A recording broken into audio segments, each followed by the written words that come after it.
Hey everyone, and welcome. This is PopXcast, where science fiction meets pop culture. We are a geek podcast for geek culture, so are you ready to get your geek on? Sit back, relax, put on that Ninja Turtle onesie, warm up those chimichangas. Ladies and gentlemen, this is PopXcast.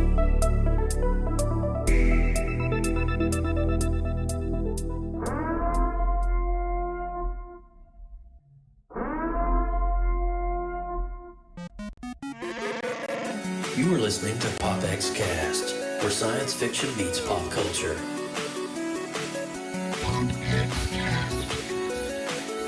Here we go! PopXcast. I was born in it, molded by it. PopXcast.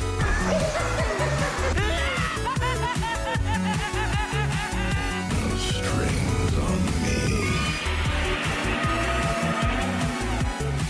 Autobots, transform.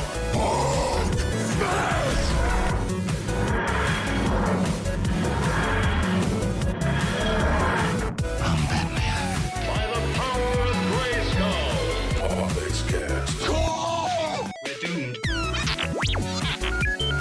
Goal here is Tyrell. More human than human is our motto.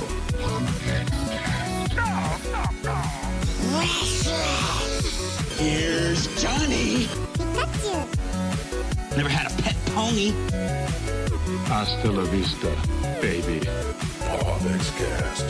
Captain's log supplemental. Negasonic Teenage. What the I am the one who knocks. Excelsior! Gotta love it when Stan Lee says Excelsior. What's up, Lindsay Badger? How you doing, girl? Hello, Mr. Burke. Hello, my dear. It's so good to see you. It's episode 113, and as you can tell, we don't have Austin Burke here with us tonight. He's watching the Steelers lose tragically. It's so heartbreaking. I'm sorry for all the fans of all the Steeler Nation. I know, man. It's just a sad day for Steeler Nation. I'm sitting here watching on my iPad, and 13, 14 seconds into the game, a fumble, recovery, and touchdown in our own. I'm like, what? We're more college fans in this house, so the NFL doesn't nearly affect our hearts as much as you guys. But I know the feeling. Yeah. And I'm so sorry. Well, don't feel too bad though. I will give you this much, Lindsay. I did come from Kentucky. Kentucky doesn't have a pro team, so our team is the Kentucky Wildcats. So basketball and football and all of that's pretty much what we. Yeah, we're Sooners all the way. Oh, you're Sooners all the way. Yeah, that's pretty much where we're at, though. It's kind of like, okay, I got you, I dig you. We don't have a pro team, but you know what? We got those. We'll go Wildcats. Well, Austin will be missed. Yes. There's a half the Burke this show no really has, but it'll still be an awesome show, I'm sure. It will be. It will be. I feel confident about it and everything. But it's been really fun. The 2021's really starting off with a bang. I did not want to say that, but that's all right. Anyway, that's just this. Anyway, what do you say we get this thing kicked off and opened up? Let's do it. All right. Hey, guys. Welcome to PopX, where science fiction meets pop culture. Now, we'd like to welcome everyone joining us right now on the live PopX.live chat room. What's up, all of our friends over at YouTube? How you doing on YouTube Live? Guys. And come hang out with us and join the conversation at PopXcast.com. Now, if this is your first time tuning in to PopX, how we kind of do this is we run the show down. The first 20, 25 minutes of the show is headlines, where we talk about things that's going on in geek culture and movies and comics and video game pop culture craziness. And then at the halfway point around 9:25, 9:30, we dive into the show topic and we spend the remainder of the show right there. So I'm your host, Central Florida Season's comic book nerd and retro enthusiast. Now, I want to welcome everybody tuning in right now that's a part of the Creative Multiverse. I don't know if you guys knew this, but PopX is now part of the Creative Multiverse, and this is a really cool thing that we got going on. We'll be talking more about Creative Multiverse in the news segment this week. Something that Lindsay, myself, and Mike is involved in is kind of cool. If you're interested in Creative Multiverse and what we do, find us on Facebook groups at the Creative Multiverse. Now, Lindsay, I'm going to turn it over to you. We're doing the Creative Multiverse. We're doing something called Artuary. We're not going to dive into that right now, but are you having fun seeing the Creative Multiverse get creative? I adore this time of the year when it's usually our most active time of the year as well.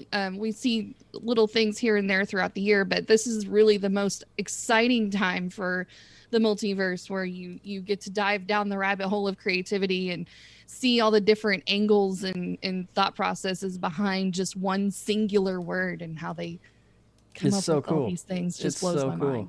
Yeah. Absolutely. So I'm going to let you go on with the rest of the intro here, because I don't want nobody to hear. They're going to hear me enough in this later. I know. We'll geek out about that here. I'll have a sip of water while you're done. But if you missed our last episode 112, we broke down, dissected, and put it all back together with Scotch tape. Wonder Woman 1984 review. Last episode. Make sure you go over to our official website, popxcast.com, for that episode and all the other great past shows from our collection in the archive of PopX. It's 113 episodes, Lindsay. I know. This is actually a really special episode. And we're going to be talking about that here in a minute. I know. We've got so many things to talk about. It's so super exciting. But before we do that, I have to remind you guys that after tonight's show, make sure you go over to your Google Play or your iTunes, or both. I encourage both.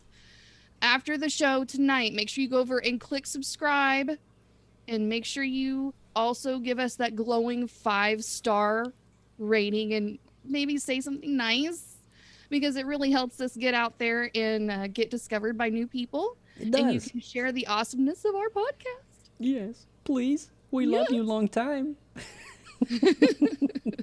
Anyway. All right. Should we dive into the news, Joe? We are. Don't go anywhere. News is coming up right now. Extra, read all about it. This is PopX News, coming to you live right here on PopXcast.com. Now, just a week removed from the anticipated debut of WandaVision, which drops this Friday. Yeah, boy. I can't believe it's already here. I know, right? I'm kind of hyped for it. I hope it doesn't. I'm a little excited.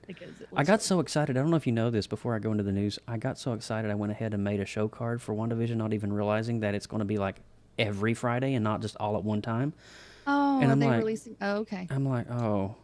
Well, we'll just stick a date on it when it's done. You hear that in your back of your head? Hello, darkness, my old friend. Aww. It's okay. So WandaVision on Disney Plus, Marvel Studios has tried to get fans excited by releasing the first 2 episodes on a supplemental series called Marvel Studios Legends. Now, riffing on the name of the wildly collectible Marvel toy line from Hasbro, though some have been excited for at least some content from the Kevin Feige-led outfit, and overwhelming majority were very disappointed with the lack of the creator or the filmmaker involvement with the show. Instead, fans were treated to the streaming equivalent of a clip episode, simply showing a edited package of clips featuring Wanda Maximoff and Vision, Paul Bettany, and Elizabeth Olsen from movies they've already appeared in within the MCU. Now, suffice to say, most fans of the MCU hit social media to express their disappointments in the setup with the series. A lot we can unpack here now. They went back in the last decade of movies, and they just cut out all the pieces with Wanda and Vision in it, and they like glued it together. Why? And they called that an episode? Is that what I'm understanding? See, I'm so confused. Now, Mike has seen this, and so Mike is going to be able to weigh in on this a little bit more. Mike? Yes, I'm going to use the word that I would never use in the Marvel Universe, and it's called garbage. Oh. Yes, this is 7 minutes of garbage. When I put it on, I saw it was a 7-minute episode, and when I saw Legends and they showed Wanda and Vision, I figured, okay, maybe there'll be a little backstory to it. And that's exactly what it implies in the review, is that it's clips from all the Marvel movies they've appeared in. And when they went over to Vision, it was basically the same clips from different angles. This was a complete pile of trash. This is a joke for Marvel. I wouldn't even see DC doing something like this. When I saw that, I'm going, Marvel's got this trend of, fantastic shows and movies, and this is I can't believe they just allowed this to happen. This is terrible, and they should just seriously pull this show off. And it's not even a supplemental show. And then it seems like the intro was more interesting than the rest of the show, which was all clips, and then right at the end they show you all the movies it's from. But be sure to watch it on Disney Plus. So there wasn't any new footage filmed. It was There's just nothing. Everything is what these characters appeared in all these movies. the scraps they swept up off the editor's floor and just like, oh, well, I can read these.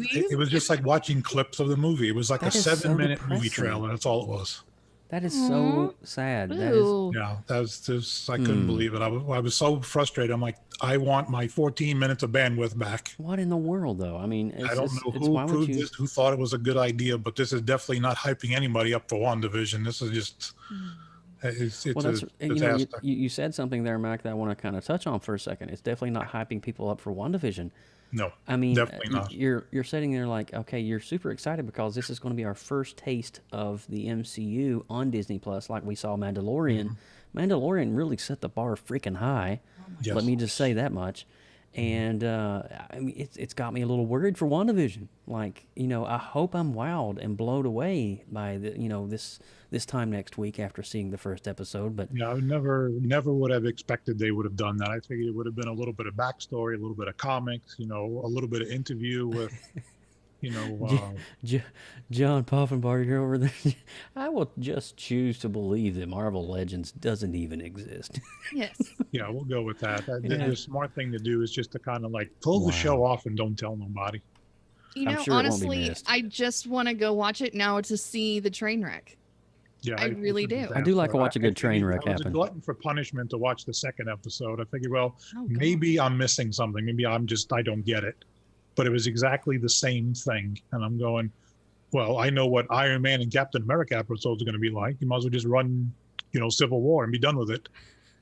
Show 7 minutes of Civil War. So is it just rehashed footage from different angles? Yeah, it's just basically clips from the movies. All when the characters appear together, obviously it's majority of the time it's one. I mean, when they showed Vision, they showed the early parts when he showed up in, Yeah. in Ultron. Yeah. That of course, Wanda wasn't with him, but basically it was a majority of it was Infinity War, Endgame, Civil War. Civil War. That's basically what you're seeing. Okay.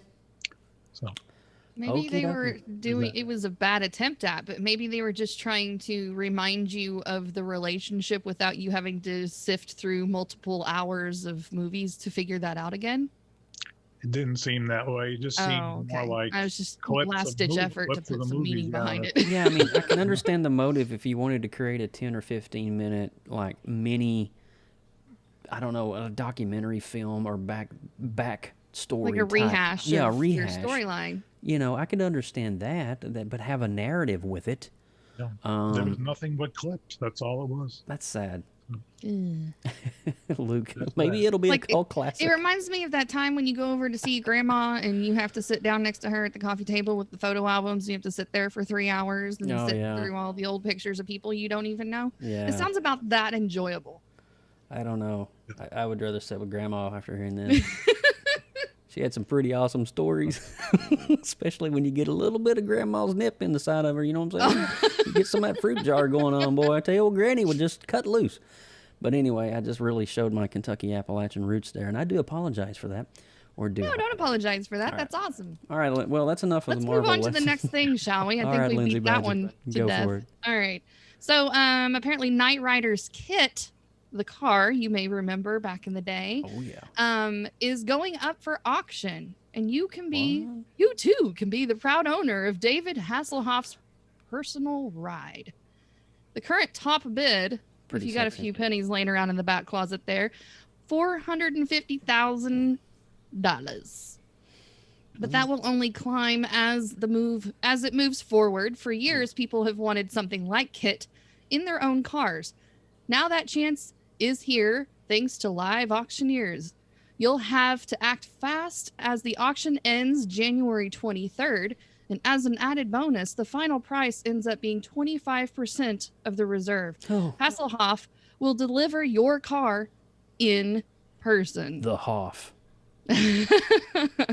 This will be a wild time for whatever Knight Rider superfan ends up getting this vehicle. Weirdly enough, the set of indicators on the dash and in the console are mostly just for show, but that doesn't make them any more staggering than in the show.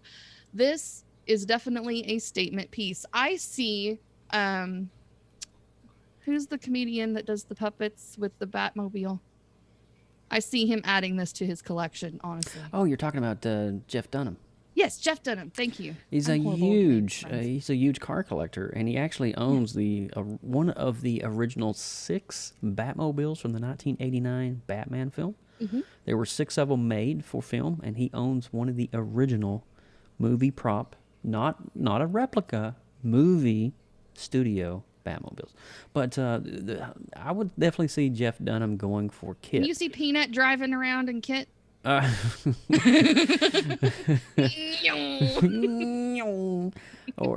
was he, jalapeno on a stick? Or Walter. Walter would be great. Yeah, throw down with Kit. Throw down with Walter. But that's really interesting, to hear that you can actually own a piece of history and have history deliver it to you. It made it sound like Hoff is like... The Hoff personal delivery is definitely that cherry on top of that awesome nerdy cupcake. Yeah, I would just want to... I would do it just for Hoff, probably. I don't have that kind of money, so I don't know what I'm doing anymore. You would probably want to have a karaoke night with him and sing the Guardians song. Dude, he is huge in Germany. He is freaking huge in Germany. You say that jokingly, but the dude is like a megastar hit. It's crazy. But anyway, I digress. Moving along with our news this week. In Season 2 of The Mandalorian, Ahsoka Tano made reference to Grand Admiral Thrawn, which ignited speculation among Star Wars fans that it would be the only matter of time before the villainous character made his live-action debut, resulting in countless theories about which actor would take over the role. Now that his time as Tony Stark in Marvel Cinematic Universe has come to an end, some fans have expressed that none other than RDJ, Robert Downey Jr. himself, could be taking on the role. This is fan expression, by the way. With there even being some rumors that the actor may have met with Lucasfilm about getting involved in the franchise to some capacity. Now, I got to be honest with you. I could definitely see RDJ throwing down some Star Wars. But would he be in this role? Can you see him in this role? As Thrawn? Yeah. Yeah. Yeah, I think he's got it in him to. He's such a multifaceted actor. He can be the hero as well as the villain. And his previous film track record shows that, from what he did with Chaplin to just all the many things that he's done throughout the course of his own film history. Got a huge repertoire of films, by the way. And a lot of people, as of recent, just know him as Tony Stark from MCU, but RDJ's goes way back. Yeah. And I honestly, he's a seasoned actor. He's one of Hollywood's elite. He's one of the best right now in the business. Age is just a number. This guy is killing it. And I would love to see that personally. I would love to see some of the MCU actors graduate over into... Are there any other actors that you would like to see play this role? Yeah, Bryan Cranston. Oh, that's a good one. Bryan Cranston, I mean, nobody plays a villain better than Bryan. Another one, I don't know. There's a lot of roles that could play Thrawn. Thrawn is he's got a very unique voice. He's got a very unique structure and status about him. If you don't know, you need to go and brush up on your Star Wars Rebels, I believe it is. And yeah, but I would love to know who do you guys want to pick as to play Thrawn? Is there somebody from the previous MCU that you would want to pick, or is there just somebody out of the wall that nobody's heard? That would be interesting, right? What do you think? It would be interesting to see. Oh gosh, me and my names. You're gonna have to help me. The newer James Bond guy. Oh yeah. I could see him playing an Imperial role. He just has that stature about him. He does. Yeah. I think, you're absolutely right. I could definitely see that happening. Anybody that's maybe as of recently has played, even Pierce Brosnan could do a good job. That guy. Yeah, I know, right? That's my night. That's my bond right there. That's my weakness, but yeah, absolutely. Anybody in chat, who do you have right now? If you're watching the show, if you're listening on the podcast, comment down and let us know. Like, who would you want to see play Thrawn in an upcoming Star Wars spin-off series on Disney Plus? All right, cool. Moving on. Lindsay Badger. Is it mine already? Oh, did I? Yeah, I just did Mandalorian. Yeah, you did. All right. Well, we can throw down on the next one. Let's do this. After a long and frustrating wait, the CW has finally decided that they will no longer have a full season of Green Arrow and the Canaries, effectively ending the story of the Queen Smoke family on the network. That does not surprise me. We haven't heard a lot about any of the CW shows. I stopped recently. watching Flash around season 5. It just became, I couldn't. Yes. Anyway, Okay. Continue on. So the Green Arrow and the Canaries had been planned as an Arrow spinoff starring Shadowhunters veteran Catherine McDormand and Mia Queen, Green Arrow, alongside Katie Cassidy as Laurel Lance / Black Siren, and Juliana Hakavi as Diana Drake / Black Canary. The characters came together in the year 2040 in the penultimate episode of The Arrow titled The Green Arrow and the Canaries, a backdoor pilot for a planned series starring the trio. See, I was always a super good fan about the Flash series. Mm-hmm. The Green Arrow series started off really strong, but it really kind of petered out for me. It's very dark. Yes. So if you're not really into the darker side of DC, you're not really going to stay a follower of that. Correct. So I'm actually surprised it lasted as long as it did. Yeah, and just to touch on what you were talking about, how it kind of petered out a little bit. I can't remember what was the end of season 5. It had something to do. Oh, it was the guy that had the thinker, the guy that was in the chair with his brain. Yeah. Yeah, it was. I didn't see the culmination of that storyline, but that's kind of where I was. It was around season 5, end of season 5, and I know there's a couple more after that, but the stories between Green Arrow and the Flash, and then you had DC's Legends of Tomorrow, then you had Black Bolt. And then you had and there was crossover after crossover. And now you've got Supergirl. Lois Lane and Clark coming out, Lois Lane and Superman or something like that. And now you have the new Batwoman coming out who has been recast. So you have all this, and I'm just like, it's a lot. It's a lot to digest. And at the time, it just seemed really fun when it was just Arrow and Flash, and you had all these other characters coming into it. That was great. Mm-hmm. Even DC's Legends wasn't kind of pushing the boundary that much, but now you've got 7 shows in the culmination of all this that's going on, and it's like so much to keep up with. So that's kind of like where I'm at. I'm kind of like, there's no way. I mean, at some point I would have to catch up to get back into the storyline, but right now I just can't do it. Yeah. So that's no good for the CW. I wonder what they're going to fill in. I have no idea. We'll just keep going, though, because we are recording it. So don't worry about that. Yeah. We'll just keep rolling. All right. Well, did you want to move on to the next one then? Yes, we will. If you're able to see the stream out there, just let us know right quick. We're looks like we might be having a little bit of an issue, but on my end, Lindsay, it does appear that we are going out on to. It says that we're live. It's just there's an error. It's all good. It's all good. You know what? You can always refresh the page, possibly. But there it goes. It seems to be. Don't worry back about at it. I think we had a little hiccup there, but we should be okay. It's those darn teenagers playing that Nintendo Switch of yours. Is what it is.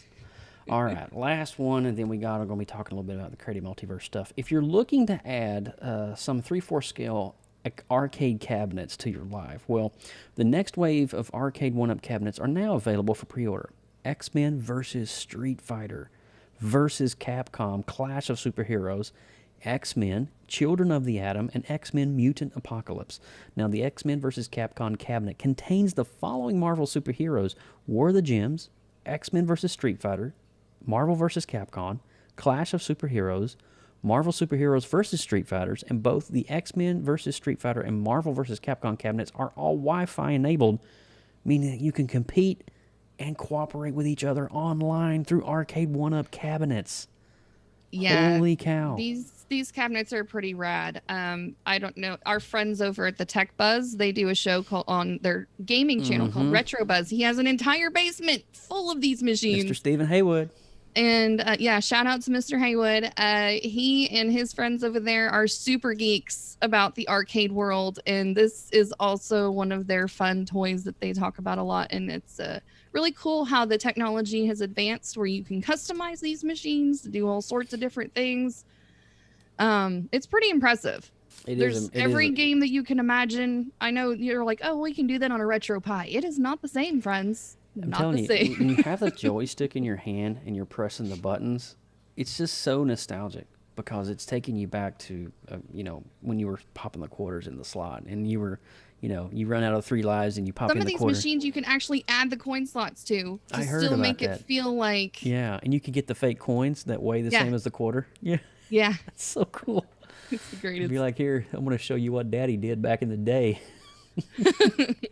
What's up, Steve Come Medeiros? over here. Hey, our buddy Steve's hanging out with us in the chat room. He's one of my friends. He's part of the Team PopX over on the Call of Duty League, and we are just killing it night after night on Call of Duty. We're playing Cold War right now, and obviously we play Warzone together as well. Steve, cold, what's up? Check him out, Joker_VM74 on Twitch.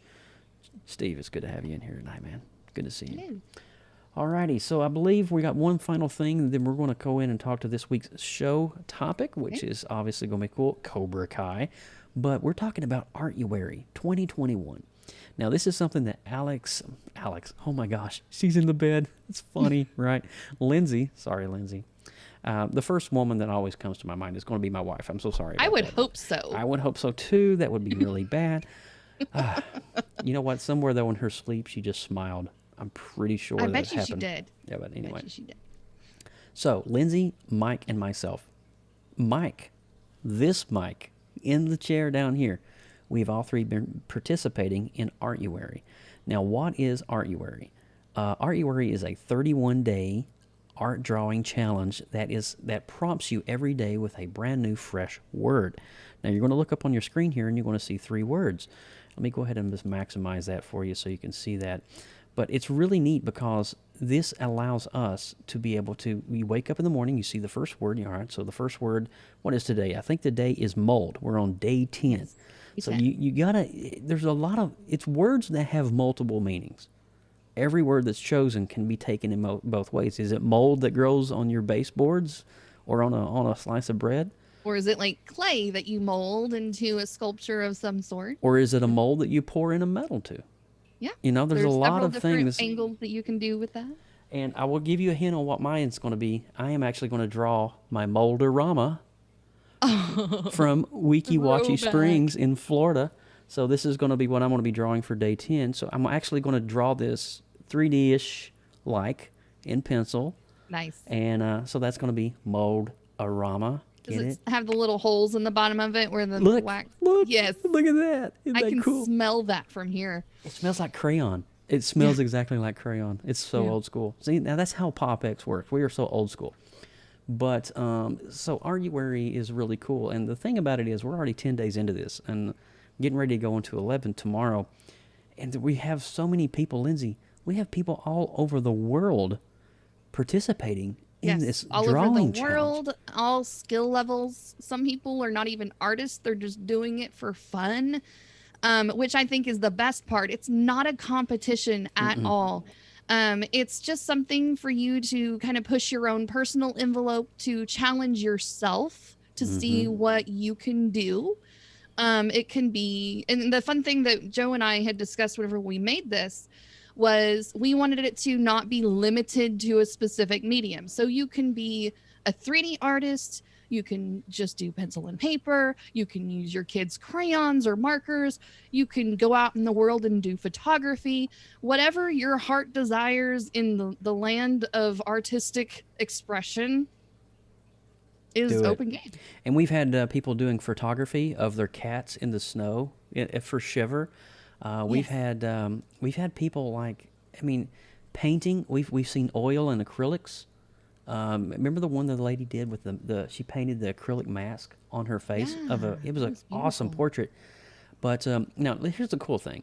You're hearing us talk about these artworks that have been submitted, but you can also see them, and you can see them for free. All you got to do is go over to Facebook groups and type in the Creative Multiverse. Now you'll hit on join group. It's a private group, and we don't sell the artworks. We don't do any kind of crazy licensing. It's nothing like Inktober.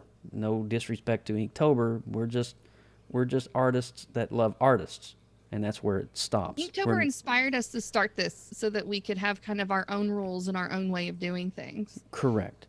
And so the cool thing about it is you can join, and you don't even have to participate. You can just watch the daily posts come in per word, and it's amazing. I mean, for me as an artist, it's a blessing to see a person across the world in Australia or New Zealand. We have them in Norway. We have them all over the place that are submitting, especially across the entire United States. We have a few in Canada this year, but it's cool to see everybody's interpretation of that word and what that word will mean to them at that moment. We also have an official hashtag that we are using along with the group on Facebook, which is hashtag Artuary and also hashtag Artuary 2021. You can follow along. Also, there's people on Instagram also sharing their work there as well. I haven't been out on Twitter, but I would assume people are probably doing a little bit out there as well. And another good way, too, I want to mention really quick, you brought up a really good point on social media, on Instagram.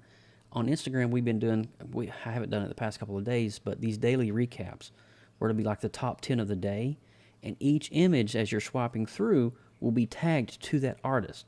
So you can actually follow that artist and their artwork, which is kind of cool. So check us out, and be assured we got, 21 more days left of Artuary, and January's done. I mean, it's fun, though. We look forward to doing this every year. It's a great start to kind of just kickstart your brain for a year of creativity. And you don't have to be a pencil artist, ink sketching person to participate. And I want you guys to know that. All right, so with all that said, we're going to wrap that up on the news this week, and we're going to kindly graduate into Cobra Kai. So we're going to roll. Alert, we're going to roll that spoiler alert. So listen, guys, if you've not seen season 3 of Cobra Kai, we're about to drop some major heavy-hitting spoilers. So beyond this point, you have been warned. Danger. You are about to enter a PopX spoiler alert. Beyond this point, there is no return. You have been warned. All right, you have been warned. That is absolutely correct. So we are talking about Season 3 of Cobra Kai, and we're getting ready to drop some major spoilers this week on this particular season, which I have to say right off the top, Lindsay, and you might agree with me, might be the best season of the series. I will agree with that. I feel like it was the most dynamic story-wise. No, go ahead. I feel like it was the most dynamic story-wise. We kind of dug a little deeper into our throwbacks and references to the original movie. And also there was a lot more relationship development there that I really was looking forward to, that I was missing from the previous episodes. So I agree with you. I agree with you. Yeah, Cobra Kai never dies. That's exactly right, John, over in the chat room. But season 1, kind of, we didn't really need to see the life of Daniel LaRusso. No. But we see what's happened 25, 30 years later. We see what the aftermath is of this. I guess it's 30 years later because it was 84 when it came out. Correct. And so we see what's happened to the LaRusso family, and he's kind of done good for himself in season 1. He's got his own car dealership. He's making a lot of money. And then on the opposite end of the spectrum, we got Johnny, who is hitting the bottle pretty hard, and he's down on his last dollar, and he can't make it. That's pretty much the summarization of season 1, I would say. It's the struggle of Johnny overcoming his lack of what he doesn't have, and Daniel being humble with what he does have. He's not arrogant. He's not flamboyant about his money. And so I think that would be a good summarization. And then I feel like season 1 was really more of a glimpse into the villain. Yeah. It was like a villain backstory more than even a focus on the current day of how Daniel-san was doing in his life. Yeah. But, it's really interesting that you say that, Lindsay. It's for the first time, I think, in this series and in this legacy of filmography or whatever you want to call it, we are seeing the story told through the eyes of the villain, not the hero. So the script has been flipped. Instead of the focus on Daniel LaRusso, the focus is on William Zebka's character in Johnny. And, we're seeing a lot of what the struggles are and how he's picking up the pieces of his life and how he's living in the shadow of John Kreese. He's living in the shadow of every decision that was made in Karate Kid 1 and 2. Right. And he didn't get the belt. He didn't win. He's a loser. He's a good for nothing, and his motivation and dealing with his family situation Right. and how he could never live up to the expectations of Right. his stepfather and all of that craziness. But season 1 was really sets a great foundation for the rest. I mean, it really does. I think I have to agree definitely with over in the chat room. John is telling me that he really likes season 1 because it's still one of his favorites of them all. And I have to agree. I mean, there's so many. We're introduced to the children of each character, of Johnny and Daniel. We're introduced to, their structure and how they're living in the, I don't want to say the fame of their fathers, but the decisions of their fathers and the decisions that they made. Yes. And so it really goes into the depth of that. And I love this story, how it's told from Johnny's perspective more so than it is from Daniel's. Because we already know what Daniel, he won the belt. He won the championship, and he came out on top. He gets the notoriety and the higher stature just because of how popular martial arts was at that time. Correct. Which now currently is not but it's making a resurgence. But it's making a apparently slow we're making a resurgence. comeback with this one. And then we go into season 2. Season 2 is kind of really at the end of season 1. We are introduced right at the last scene. John Kreese walks into Cobra Kai. And, and they introduce pretty much the most of season 2 is John Kreese sinking his claws into Johnny. Yes. And Johnny dealing with his former sensei and just how of a brutal, harsh character John Kreese is. The dude is reckless. He doesn't care. He doesn't care about the relationship status, or he doesn't care about, feeling soft. He just wants to get back. It was really about ripping that Band-Aid off and cutting himself and separating himself from Kreese and developing his own person. You could tell that he was struggling with his fundamental teachings from Kreese, but he also had that goodness in him, and that even in the original movie, it shows his struggle with those two elements. Well, I think it's because he lost. Right. Well, I mean, even before that, he still struggled a little bit. He was just a dumb teenager at the same time. Well, he's kind of reckless, It shows more of the humanity side in season 2. I agree. I couldn't agree more. There's a level of Johnny that is developed in the character, and I just love the writing on all of this. I mean, season 1, 2, and 3, it's just phenomenal how they're setting this up, and then the cliffhangers at the end of each season are just amazing. Mm-hmm. But season 1 is kind of the setup. You're getting introduced to the characters in their post 30-year era, and then in season 2, we're starting to develop. Johnny is obviously developing a heart. He's developing a heart for love. Mm-hmm. He's developing a heart for his son. He wants to be there for his son. And yes, Johnny has a son. And in this season as well, the kids develop a deeper relationship with each other as well. Exactly. And there's a little bit of a teen drama story there, and I'm kind of glad it doesn't go all in to the teen drama. Yeah, I would get a little too It much. gets a little wonky after that, but there's enough there for both sides, whether you're a young person or whether you're one of us who lived in the 80s. And, appreciate the good storyline. But then at the end of season 2, the culmination of John Kreese's new mentality and Daniel trying to fight for his family comes to head in the high school. And that is when one of the characters takes a traumatic fall and ends up becoming paralyzed at the end of season 2. That just broke my heart. When Miguel fell. Dude, that was brutal. That was savage. And it doesn't really, I mean, we're just kind of backpedaling a little bit, but we're kind of giving you a full Cobra Kai. There's a lot of story here. There is a lot of story here. And you know, these episodes are only 25 to 28 minutes long. Mm-hmm. They're not long at all. They're half-hour segments, but there's so much story packed into each episode. They tell their story well. There's not a lot of fluff and extra to trim off of. It sticks straight to what the mission of the episode is. But then we get into season 3.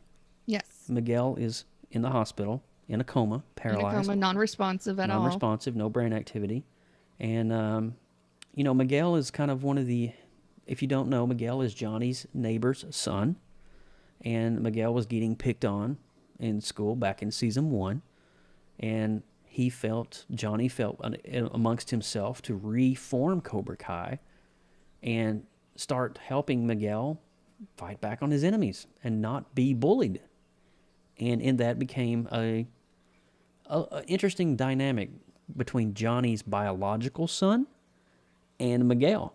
Yeah. And LaRusso's daughter, which is the catalyst, if you will, for the story and the storyline. So anyway, moving forward with that, season 3 kind of opens up. You know, Miguel's in the hospital bed, and there's a lot of drama and a lot of this, and then how obviously everybody is feeling responsible for this. The whole town is in uproar about this whole event, and the students...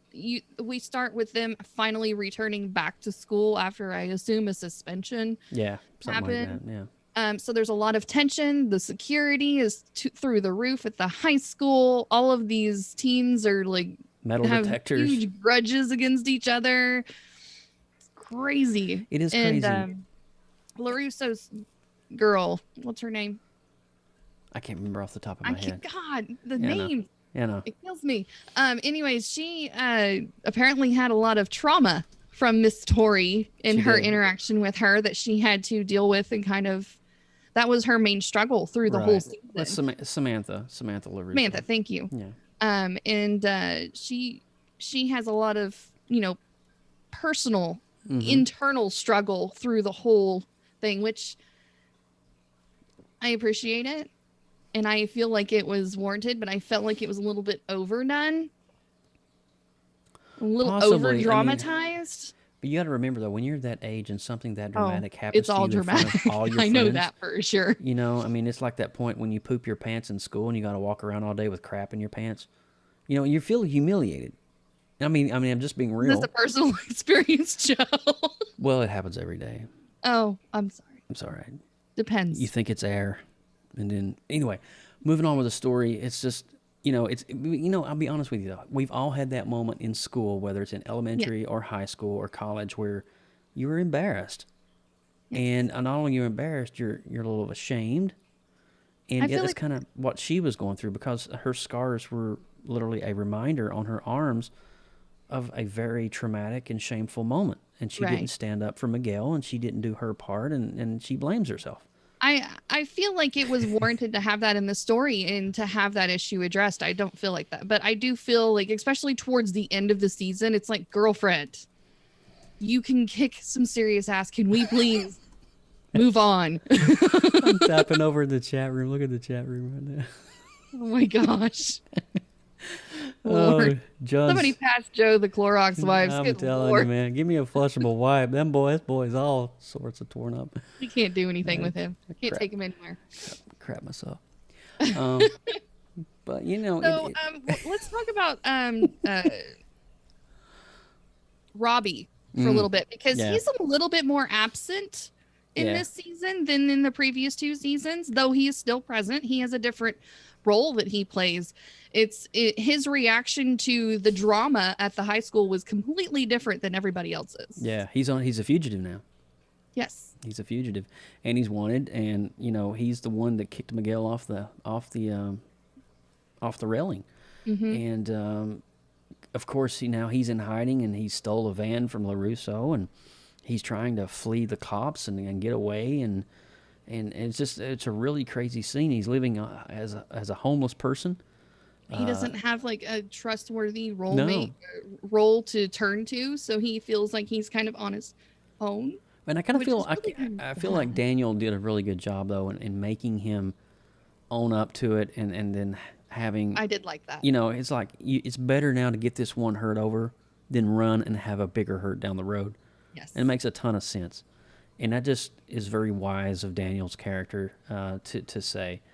I really enjoyed that. But you're right. There wasn't as much Robbie in this until the end. Until the end. And we'll get to that here in just a second. But I want to get to episode 5. Okay. Probably one of my favorite episodes in the entire series. And this is when Daniel goes to Okinawa. Ah, yes. I was about to transition into that too. Yes, yes. Episode 5 for me was a huge turning point. I honestly feel like there was so many.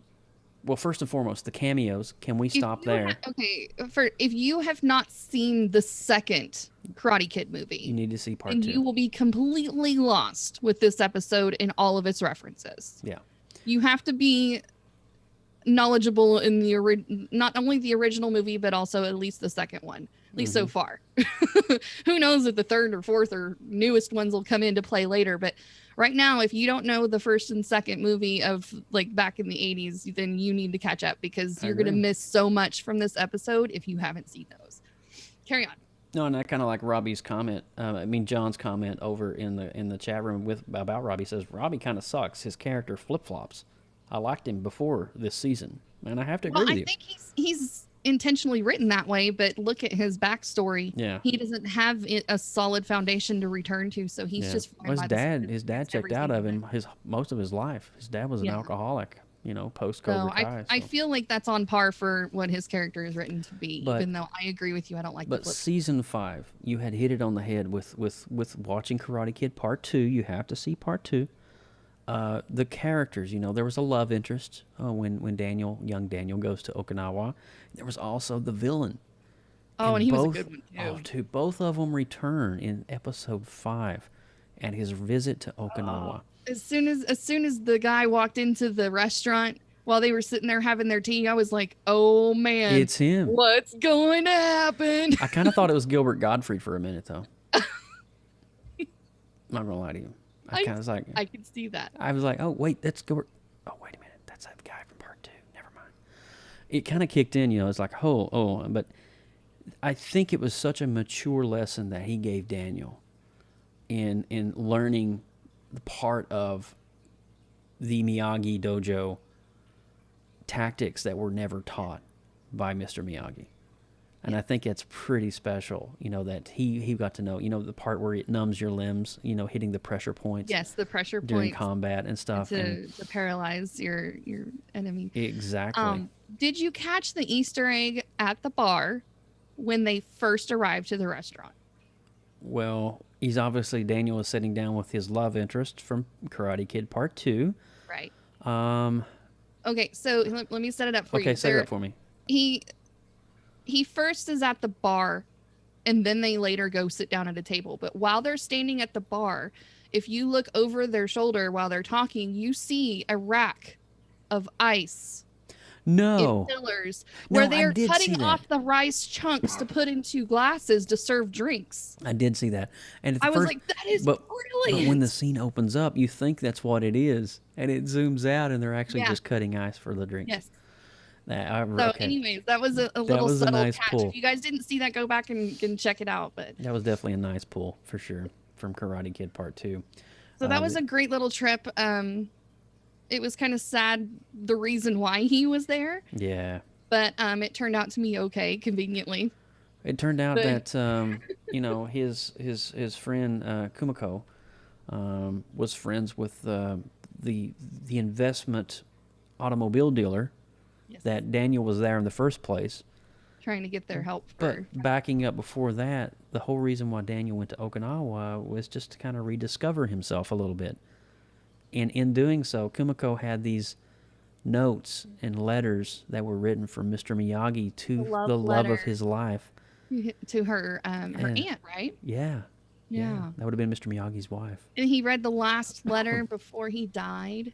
I was almost in tears whenever that whole scene went down. It was so sweet. But you can almost hear the voice of Mr. Miyagi coming through. Daniel-san. Yeah, and it just, the way she was reading it, you can hear his voice from the movies reading it. It was so tender, but I think too, I think Daniel got closure. He got closure from that, and I think that really kind of fueled him. And then I think he was frustrated at first, knowing that there was things that Miyagi didn't teach him. But then later, after his training, he was like, I understand why he didn't teach me these things because I wasn't ready for them. He wasn't ready for them, yeah. But I'm glad that he did finally complete his training. And he got everything. He knows everything about Miyagi Dojo now. Yes. Which is amazing. And, we're talking about Episode 5 in particular because Episode 5 is definitely a huge callback from the movies because there's a lot of cutback scenes to the original films. But also, too, there's a lot of answers that come to fruition, and it helps really drive home the narrative of the final episode. Because I don't think if we have the Okinawa episode, the final one wouldn't have meant as much, especially with the battle. We're leading up now to the big street brawl with John Kreese, Johnny, and Daniel. Everything's come to a head, and the finale of this is Christmas party. Yeah, we're seeing the finale of this, and then all crap breaks loose at Daniel LaRusso's house, and it's just like, oh my God! And then Daniel comes home and he finds all of it, his house is completely wrecked, and then he goes to John Kreese, and then Daniel and John Kreese start kicking butt with each other. Yes. And how did you feel about the third dojo, Eagle Fang development? I think that's just a way of Johnny just separating himself from John Kreese. Yes. I mean, I'm not a big fan of the name, and they say that right in the show. Like, I'm not a big fan of the, It's so horrible. We all know that Johnny is not a good marketing person. Yes. But I think the final brawl, though, when Johnny stands beside Daniel against John Kreese, I think that's the moment that right there was like, holy cow. This is happening. The enemies are working together to bring down the villain. Yes. That's awesome.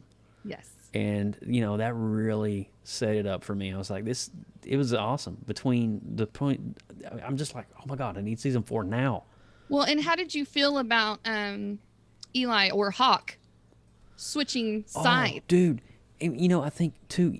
In the middle of a massive battle. I'm just going to call him Hawk because Eli is just like his former, but I think honestly he was a bully himself first. Season 1 callback. That's the reason why he got involved in Cobra Kai to begin with. Right. He had the cleft palate. He was made fun of. He was trying to overpower and get confidence and strength, and I think he realized this season that he went too far, and he didn't even see himself getting to that point. And then it's when they broke his arm. Slap in the face for him. Remember when they broke the kid's arm in the arcade? Yes. And he saw that, and he just kind of like, he had a moment. And then it happened again at the LaRusso's house at the Christmas party. And he just could not do it. He's had enough, and he started fighting against his own.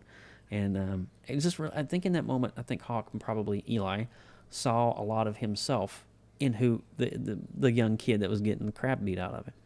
And he just stood up for him. The person that terrorized me and still does probably sneak into my nightmares if I let her, Tori. She is a psycho. What is with that lip? Like I don't know what. She always does that lip thing. She has this really like serial killer smile. Yeah.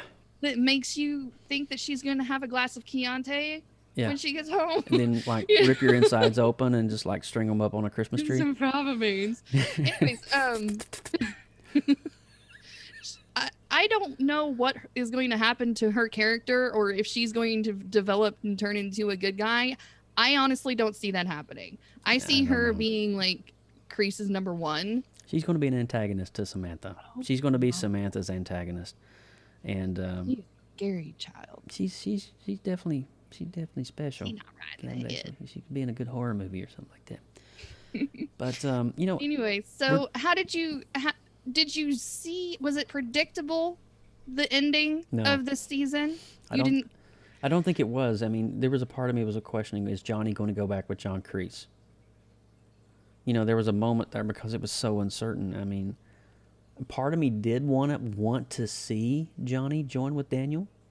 A part of me wanted to see that. But I think for me, the standout from this entire season was episode 5, Okinawa. Yeah. I think, man, I can eat that kind of stuff up all day long. Yes. Well, I mean, and speaking of flashbacks, we did get to see finally an explanation of why Kreese is the way Kreese is. We did. We didn't even talk about that either. His Vietnam flashbacks. And where Cobra Kai came from. And where he was a prisoner of war in one of the camps.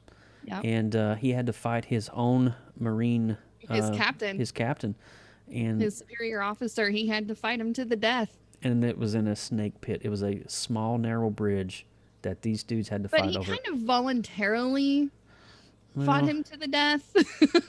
Well, I think John Kreese's character, he just had enough.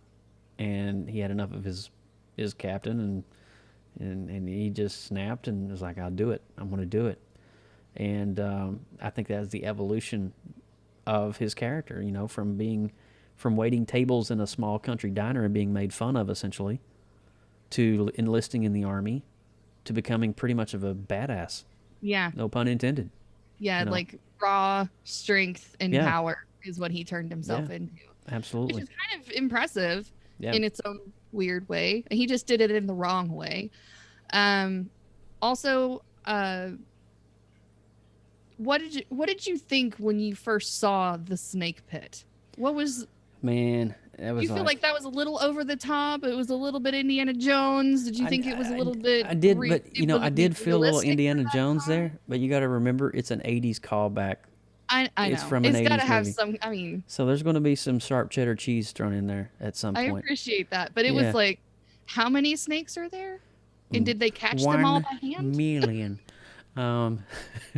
Just some weird prison camp in the middle of the jungle has like a million half a million serpents in a giant pit, and the only food that they get is when some soldier falls into the pit to be... I don't know.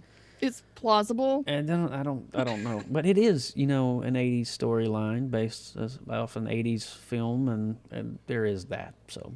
Now, the little cherry on top of this entire season is that we were blessed with another cameo. Yes, we were. Yeah, Daniel's first the love interest of both Danny and Johnny, Miss Allie. Allie is back. Got to come in, and she actually didn't even know she was going to be invited until they were starting to film the series. That's awesome. Of the season. So, and of course she said yes. I saw the little post-show thing later, but I really enjoyed her appearance and how that kind of doused a little water on the rivalry. Yeah, the complexities of both of the characters. Yes. And I do love, too, I'm glad you brought her up, because it really showed that Johnny had an opportunity to get back with her. But he chose Miguel's mom. He chose Miguel's... He stayed... For the first time in his life, I believe that Johnny made a good and righteous decision and not be a player and do the right thing. And I think Miguel's mom, and they built that up so much this season too. I mean, he kind of did a little bit of book face, book facing, and stalked her a little bit. But like that whole, when Miguel started getting better and healing, that was kind of like their comic relief, was the trying to get back in touch with her and taking all those silly, goofy photos and trying to make it look like he was having the time of his life, and really that wasn't the truth at all. And I when I see Elizabeth Shue, her character, I don't really see her from Karate Kid. She's always going to be from Back to the Future. Oh yeah. Yeah. She I never really connect that directly to that movie. Oh yeah, that's her from Back to the Future. Marty's main squeeze from part 2 and part 1. Now, I don't know if you knew this, but the actress that played did not repeat her role from part 1 in Back to the Future. But there, even the more you know. So we pretty much, we summed it all up in season 3, and I think there's a lot of good. I mean, as we talked about, for me, the good definitely outweighs some of the slight cheese factor that we saw in the series. And like I feel said, like it wouldn't be right with a little bit of Parmesan cheese sprinkled on top. you know, you got to have some 80s cheese. But I think, Adventures in Babysitting, good pull. Yeah, absolutely. Nice. Oh, yeah.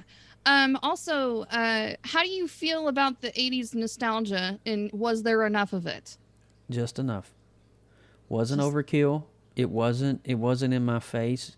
I think how did you like the metal Christmas music during the fight was pretty rad. Yeah, I enjoyed that.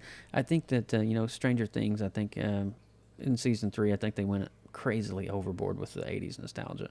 But I think that this one was just right. Whereas Wonder Woman 84, they got it right in the first opening act, and it just didn't flow through the rest of the film. Didn't have enough to spread through the whole 3 hours. There's an ebb and flow. There's a balance there. And I think it's a good balance between storyline and then throwbacks and stuff. But bringing it all home, season 3 for me was outstanding. And I think episode 5 really was kind of the glue that brought all of the episodes together. I was left craving more. Oh gosh, yeah. As soon as I binge watched the whole thing in one sitting. It's very amazing. easy to do that this show because of the storytelling as right. we mentioned before. About 3 or 4 hours, you're done. As soon as the season finale ended, I was like looking up when season 4 was coming out because there's a tournament to be had, ladies and gentlemen. There's a tournament. Season 4 is going to be the tournament. Let's throw some bows. Let's go. We're going to see what happens when Eagle Fang, Cobra Kai, and Milwaukee Dojo come together and fight in the All Valley tournament. But I think for me, season 3 is definitely probably one of my favorite of Cobra Kai. So many callbacks, so many cameos, so many Easter eggs. And there's something there for everybody, whether you're a young person growing up today, or you're a well-seasoned nerd like all 4 of us from PopX. It's pretty awesome.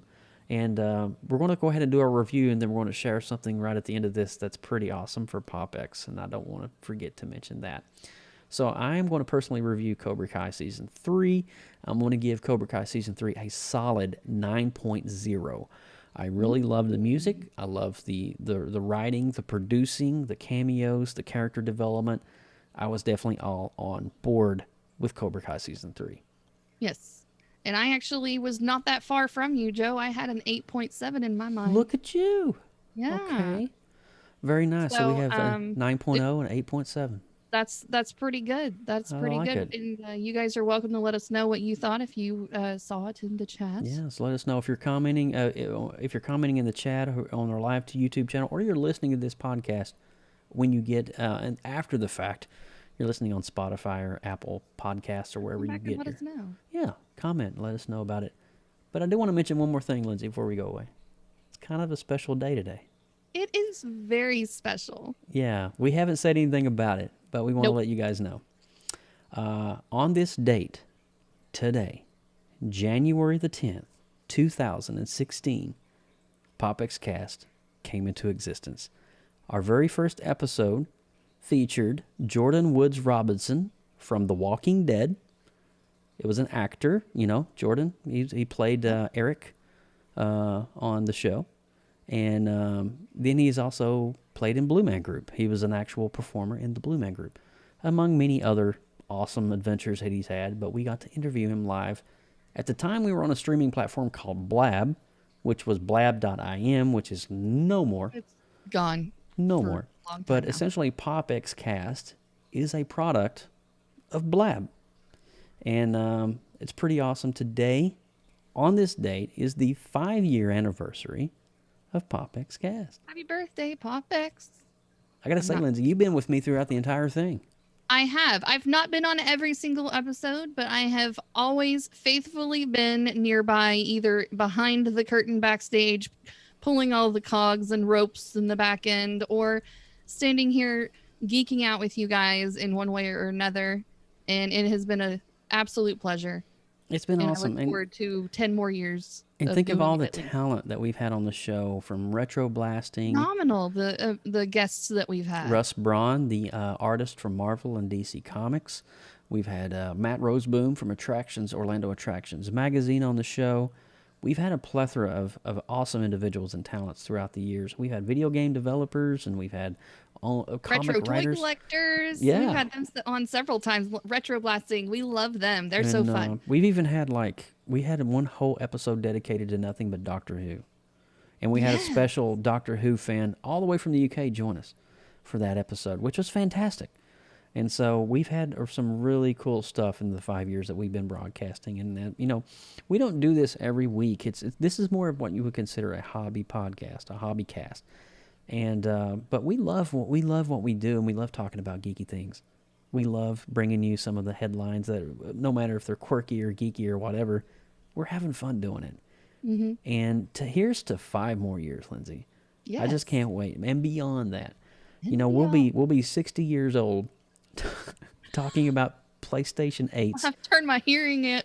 My hearing aid, turn my hearing aid up. I can't watch this Batman film right now. I'm going to have my great-grandchild come turn the computer off. But episode 113 is special because it marks our 5-year anniversary. And I want to say a huge thank you to Mr. Mike Ippolito down here. Thank you, Mike, for all of your amazing graphical magic. Yes, there is an actual... Oh, yeah. Well, you are welcome there, Conan O'Brien. But Mike has been with me pretty much through the infancy of PopXcast, and has come on board, and he has done so much for me throughout this 5 years. And I think, PopX is one of those really cool things that we get to do, and we get to have fun, but it's also therapy for us. We get to sit back and for an hour and 20 minutes, enjoy talking about things that we truly love. And that's comics and pop culture and movies and all this good stuff. Mm-hmm. And that's the meat and potatoes of what we do. We just love to talk about this stuff. And why not just stream it while we talk about it? Why not? You know what I mean? We get to bring in more people to geek out with us every single episode, and I think it's great. And I do want to use a shout out right now to a person that's been on me since you've been with me from episode 1 all the way through, but Austin Burke. Austin Burke came on at episode, I believe it was 11, if I'm not mistaken, 11 or 12. And He's been here the majority of the time, and what a great dynamic he brings to the team. His quirky Burke we've seen him in his dormitory genealogy with crappy Wi-Fi signal in his dorm. Oh, bless his connection. And oh my God, it was he couldn't do shows at certain times. If there was a thunderstorm nearby, he'd be like, "Sorry guys." Every time somebody flushed a toilet in his hometown, the whole internet would go out. It's hilarious. Then we saw him got married. He got married a couple years ago to his lovely bride Madison, and so he's been a part of this for quite a long time as well. But that's all I want to say. I just want to say a huge thank you to everyone who has listened and downloaded and subscribed to our feeds and to our live stream. We're still doing this because you're still listening, and we want to thank you for that. And it means a lot to us that you're still doing it. And so from all of us at PopX, thank you so much. So we're going to wrap things up here, Lindsay. You ready? Let's do it. All right. I am Joseph Burke at Joseph Burke Arts all over the web. And we're also part of the newly formed, as we talked about earlier, creative group known as the Creative Multiverse. For more media content, artwork, you can find us on Facebook, Twitter, and Instagram at the Creative Multiverse. Now, if you are a creative, you produce content, or you have a talent, and you want to see, we want to see what you create. First and foremost, we want to see what you create. Join us over at the Creative Multiverse on the Facebook groups. Yes, we like to share. Yes, sharing is caring. All right. And for PopX Cast, we are also pretty much everywhere on the worldwide netwebs. Social media, you can find us on Facebook, Instagram, Twitter, ladies and gentlemen. It's a brand new platform that's just come out. I just made it up. Yeah. Tumblr, Twitter, and Pinterest. Everything is the tag at PopX. Are you twiddling with it again, Larry Lindsay? I'm twiddling my thumbs over here. Send comments and suggestions to us via email if you so choose. popxcast@gmail.com. Also, for future and past shows, please visit our official website, www.popxcast.com. All right. And I am Joseph Burke at Joseph Burke Arts. Once again, I want to say a huge hats off to Team PopX for making this week's episode come to fruition. We'll be back in a few weeks as we're getting ready. We may do WandaVision. We may do episode 1 of a WandaVision recap just to kind of see what it's about. We may actually do just one episode on the episode, and not an entire season. We're kind of curious about how WandaVision is going to play out, so I'll stay tuned to our feed, Instagram, Facebook, and Twitter. I hope it's good. And Twiddler, if you're part of that. And Twiddler. Twiddler. Yeah, we need Twiddler on there. But listen, guys, thanks for listening. Thanks for downloading. Thanks for 5 amazing freaking years. You guys are awesome. We'll see you next time on PopXcast.